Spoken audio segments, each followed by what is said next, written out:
The ancient flame. First, it's reconnecting with a source, the source. Sunlight. And that usually happens without you actually knowing it. It's an entirely unconscious thing. This is because you're seeing the light, as the saying goes, but the natural light, the sun's light. This is the only light on earth that brings us understanding, the only real natural light. It is the light we see every time we look up at the sky, every time we feel that familiar warmth on our skin. It's called Jal Parava and can only ever come from the sun.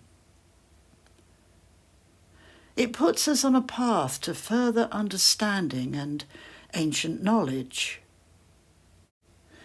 It helps us to step through portals into other dimensions of understanding and experience. And there we've met an ancient self, which is communicating with us from long ago, from another place, another time, another dimension. It's something from a time locked within our memory, which our ancestors held safe for us throughout the passing of time. And now we reconnect with it again, within the Indo-European world. We search so hard for so long with that light being always just out of reach. But it is something so naturally motivated by the ancestral stars, all of whom are also lit by the sun, that same light, and all of whom are not in a separate universe, but here with us, within this extraordinary transformation. Okay, so you might say, well, I've been looking at the sun most of the time throughout my life. I've seen the sun's light and, well, it's very familiar to me, so what's the big deal? I think what we're talking about really is the unconscious sun. Now, it's useful here to mention that there is a lot of talk, as we know, about consciousness. And I think it's all about the opposite. I think it's about being unconscious, because that is the way things tend to come through from the other world. This is the conscious world. The other world is the unconscious world. And if we're seeing the sun's light physically, or in a more, shall we say, conscious way, then we're just seeing the sun as a physical substance, if you like. But there's something behind that. Just as there's something behind you, there's a spirit behind you. When I look at you, or if you look at me, you tend to see, well, the physical version of me, and I see the physical version of you. But there's a lot more going on than that behind us all, behind our eyes, behind what we are, what we present to the world. We all know this. So when we apply that to the sun, then we start to think, wait a minute, there's something else going on behind the sun as well. What is that? It's the unconscious sun. And this is what Jal Parava talks about.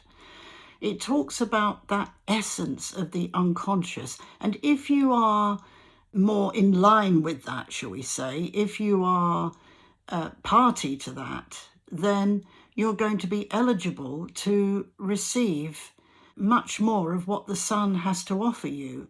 And in this sense, I mean, you receive the qualities, the insights, And all this can come directly with the help of your ancestors, because they were accustomed to the unconscious side of the sun.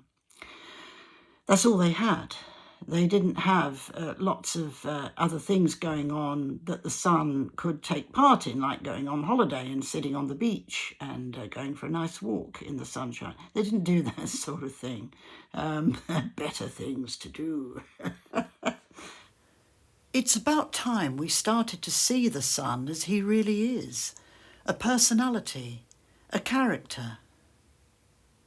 If you show yourself to the world, don't you want everyone to see your character, your qualities, and not just your physical self?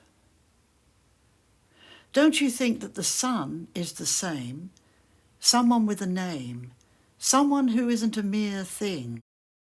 Ancestors didn't see him that way. How much does it take for us to see that there is a being behind that shape in the sky? Apparently, quite a lot. So, yeah, it's a matter of relaxing into something that's unconscious. Now, this is where your signs and omens about Jal Parava, about this transformation, about this change within yourself will come from. And something I've noticed since I've been teaching, which is about sort of probably 10,000 years or so, probably is actually, something I've noticed is that very rarely are people actually moved by something that they experience of a, I suppose you could say, a spiritual nature, of a more profound nature. I usually like to use the word profound rather than spiritual. I think it's far more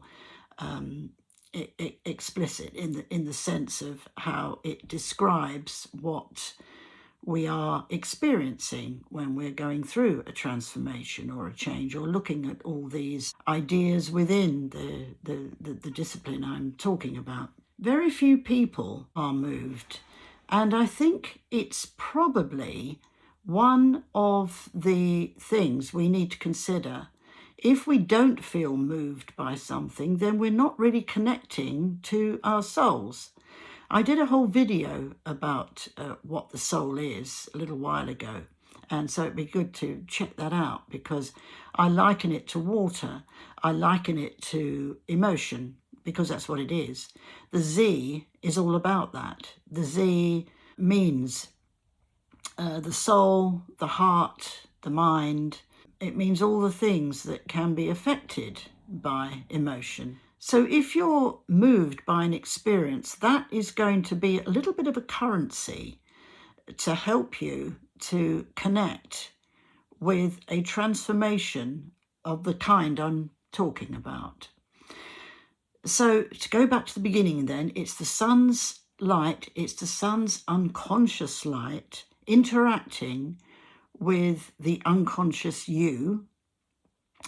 And this means that the values and the qualities of the sun, example, the ability the sun's spirit has to portray all the things that we should aspire to, such as courage, strength, and humour, and the ability to fight on when you don't feel you've got any strength left in you.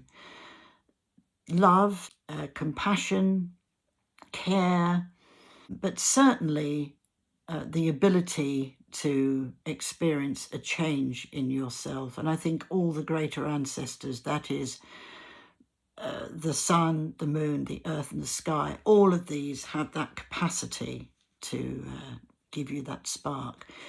So when the ancient flame is burning, and I think it burns in all of us, it all depends whether we actually notice that it's there. Are we noticing that there's an ancient flame within what you could say is our ancient self that has been burning brightly for many thousands of years, perhaps? Are we noticing that? Possibly, perhaps we're not. But It starts with the sun, it starts with the flame, it starts with the unconsciousness of what is going on in your life. And then through that unconsciousness, will come something that gives you a clue. There will be signs and omens directing you to get to that state of mind where you can experience Jal Parava. And believe me, if you experience it, it is one of the most amazing things to experience. So what are the signs and omens that link you to Jal Parava? It's a moment. It's you connecting with you, perhaps while you're on a walk through a favourite woodland. Perhaps it happens through a dream. Perhaps you felt alone and isolated, unable to do the things you really need to do. Perhaps you enjoy being alone and spending time with yourself. Perhaps an ancestor called to you, got your attention somehow. Perhaps you resonated with people on a wonderful workshop you attended recently with Patrick Jasper Lee. Perhaps you felt you were in a kind of a trance state, in contact with the other world, and you started to explore and met Jal Parava that way. Perhaps you simply had something nice to eat and you felt so comfortable and nice that you met Jal Parava. Or perhaps there was someone you loved, somebody special, and they connected you to Jal Parava. That transformation has been owing to you. Perhaps this is the time, this place, this dimension, this you that you are now. Remember that it's a moment, a simple, memorable moment. It fills you up. It makes you realise that you've got a reason to live. It helps you to be in line with your ancestors, with your purpose in life, with your goals. It gives you strength and understanding as to what the hell is going on for you in this life. But there is a route you need to travel to find it. And the best way to find it is, of course, to just relax into it. Ask for help. Ask for help so that you get to that stage, because this is, in my view, one of the truest forms of healing that there is, because it's simply a realization of what is going on between you and the natural world, you and the other world, the natural world and the other world, the two places we live with all the time. But it's also about you in another way. It's a destined merging of a point in your life when you resonate with something that suddenly feels greater than you. Because all of that will suddenly develop a purpose once you realize it. You could say it's a spiritual awakening. That's one way of seeing it. I like to see it as something that's almost inevitable if you're on a path that's leading towards your own true self. You're bound to come across it at some point, but it all depends if you are travelling that path to your true self. You've got to be honest and true with yourself and simple. All the things I talk about on these videos, that's what you've got to look for. Simplicity. Get rid of the complex. Get rid of all the stuff that tells you that you've got to find this complicated thing, this deep thing, this intense thing. You haven't. All that is very misleading, and Jal Parava doesn't exist in that. Jal Parava exists in the smallest, most humble, most simple things. A small bud coming out, a small flower beginning to blossom. All the things that you find beautiful in a more simple and humble way. I often think that there's no greater example of this than a small plant shooting up between the cracks of concrete, How simple and how extraordinary that is. It could look quite dramatic, but usually it is unnoticeable, almost, you might say, unconscious. We could walk right past it and we wouldn't even notice it. That is something of the way Jal Parava works for us all. And it means you have to be simple and humble along with it. And then if you find that, then you will realise that you are matching up with that, matching up with those qualities. And then you will meet that unconscious idea of what the sun and indeed all your ancestors and everything of the natural world and other world are trying to give you, those messages, those signs. The omens can come where you feel maybe the need to walk somewhere, go somewhere, be somewhere, listen to a specific piece of music so that you can have an experience.